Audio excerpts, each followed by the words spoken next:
Good Friday afternoon. Thanks for joining us on Kare 11 News Now. I'm Chris Harapsky. New today, just one person will face charges connected to the deadly shooting in Edina earlier this week. Originally, 4 people were arrested related to what happened near 66th and York Avenue South on Wednesday. 3 of them, though, have been released. The Hennepin County attorney says they're only charging the shooter, alleged shooter, in this case. And that shooting prompting M Health Fairview and Southdale Mall to go on lockdown temporarily. One of the suspects in court this morning for a probation violation hearing. That is in relation to a conviction in a 2025 case where he pointed a BB gun at a woman's head. The victim in this case, 22-year-old John Stroud. He moved here from Texas 3 years ago and was studying to be a plane mechanic. We spoke with his mother, who says the suspects in this case were supposed to be her son's friends. They took my boy. I don't know. I don't understand. I'm a God-fearing person myself, and I've learned to forgive a lot of things. This is going to take time to forgive. He was stripped away from all of us. John's family is planning on traveling from Texas to Minnesota today, and they want to be present for every court proceeding, they say, in this case. Well, you got to see this video out of Enid, Oklahoma. This is what is left of some neighborhoods there after a massive tornado ripped through that town late Thursday. Homes were obliterated by those violent winds. We know several people have been hurt from the storm. Ryan Chandler is in Enid with a closer look at the damages. Well, as the sun rose over Enid, we got the first look at the true scale of the destruction here, and it all points to the aftermath of a massive tornado that swept through this town of 50,000 people just before they were settling in bed to go to sleep.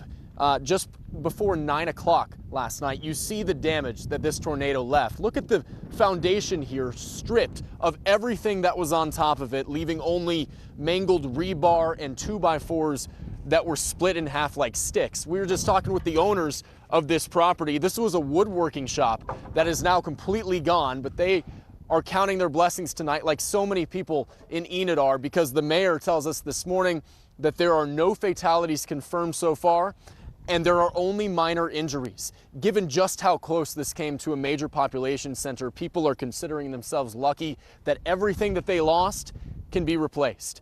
The Red Cross is here on scene to help people get back on their feet as they only begin to assess the damage and start to recover. We'll be speaking with them and seeing what they can do to start that long recovery process. In Oklahoma, I'm Ryan Chandler. Back to you. To the war now in Iran, Defense Secretary Pete Hegseth saying the U.S. blockade in the Strait of Hormuz is working, is getting larger, and that the U.S. is in no rush for a peace agreement with Iran. Just this week, we seized 2 Iranian Dark Fleet ships in the Indo-Pacific region that had left Iranian ports before the blockade went into effect. They thought they'd made it out just in time. They did not. We seized their sanctioned ships, and we will seize more. President Trump said it again yesterday. We have all the time in the world, and we're not anxious for a deal. Iran says peace talks with the United States could resume soon in Pakistan after the last round of negotiations had been expected on Tuesday, but they never took place. President Trump unilaterally extended a 2-week ceasefire 3 days ago at the 11th hour to allow more time to reconvene the negotiators. NBC's Molly Hunter reports from Tel Aviv. Today, the rhetoric is heating up. The U.S. and Iran taunting, threatening the other side. Both sides also say they are ready and willing, that they are capable of restarting full-on war if necessary. But at this hour, the tenuous ceasefire is holding. But President Trump back home taking questions about the timeline. He is defiant, rejecting any claims that he's under any time pressure to end the war with Iran. Now, he was also asked if Americans can expect those gas prices to stay up, and his answer was for a little while. He says, you know what they get in return. You know what they get for that: Iran without a nuclear weapon. Now, as the U.S. waits for negotiations, neither side eager to return to all-out war, but neither are agreeing to the other's demands. We also heard this morning from CENTCOM for the first time in decades, there are 3 U.S. aircraft carriers operating in the Middle East at the same time.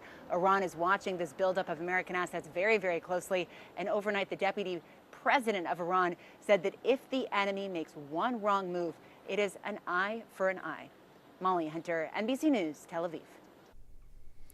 Taking you live now to the nation's capital, day 70 of the Department of Homeland Security shutdown, and right now the clock is ticking to find a solution.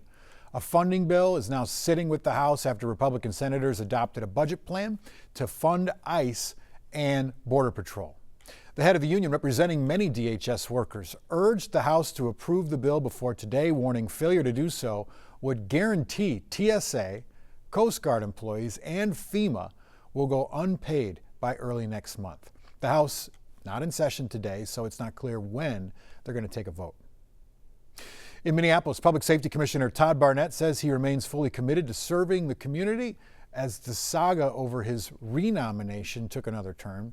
This all started when Mayor Fry nominated Barnett for another term. The city council then rejected that nomination, with some council members saying they were disappointed in Barnett's leadership. But Fry then vetoed the rejection, and after the city council failed to overturn the mayor's veto with enough votes, Barnett, well, he still got the job, and he's considered a nominee for the next term. The veto being sustained essentially brings us back to status quo. So that is an active nominee right now. It'll remain on our agenda until that's disposed of. The process now goes back to square one with a nomination that still has to be approved by the city council. Both sides are going to have to reach a compromise to prevent an endless loop of sending the nomination back and forth between the mayor and the council. Right now at the Capitol, lawmakers are discussing a bill designed to attract more major sporting events to Minnesota. GOP Senator Jeremy Miller presenting a bill in the tax committee that would create a special revenue fund to attract major sporting events. Using revenue created by events already hosted here, the special fund would then help local organizations make bids for things like the Super Bowl, Final Fours, Olympic trials, and other major events. For example, right now, the group Minnesota Sports and Events is bidding for the 2028 NFL Draft. But it's very, very expensive. In the area of $20 to $25 million needs to be raised in order to bring an event like that to Minnesota. So that's why it's important to have a fund with a permanent funding source. The proposal will be considered in a larger tax bill later this session. Also at the Capitol, Hennepin County Medical Center is a step closer to being saved. A bill giving $50 million to the hospital this year and $100 million next year is set to hit the Senate floor next week. Jennifer Hoff has a closer look at what's on the table. Government will come to order. From lawmakers at the Capitol in St. Paul. This is a complicated topic. To commissioners in Minneapolis. It's healthcare. It's employment. A heart-tugging tale of two meetings with one goal. So we got to save this one. Trying to save the Hennepin County Medical Center isn't easy. The Level 1 Trauma Hospital serves people all across the upper Midwest, funded mostly by Medicaid. Now facing so many federal cuts, hospital reimbursement rates are going down as uncompensated care goes up. We have no power over that reimbursement, but we are subject to all the effects of it. The hospital board chair does support another bill to raise a county sales tax by 1%.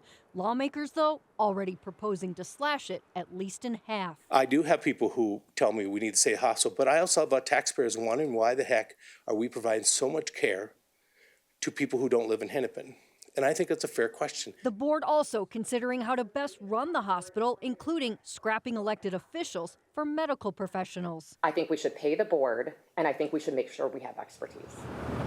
There are fewer than 20 hospitals like HCMC all across the country, considered a safety net for so many.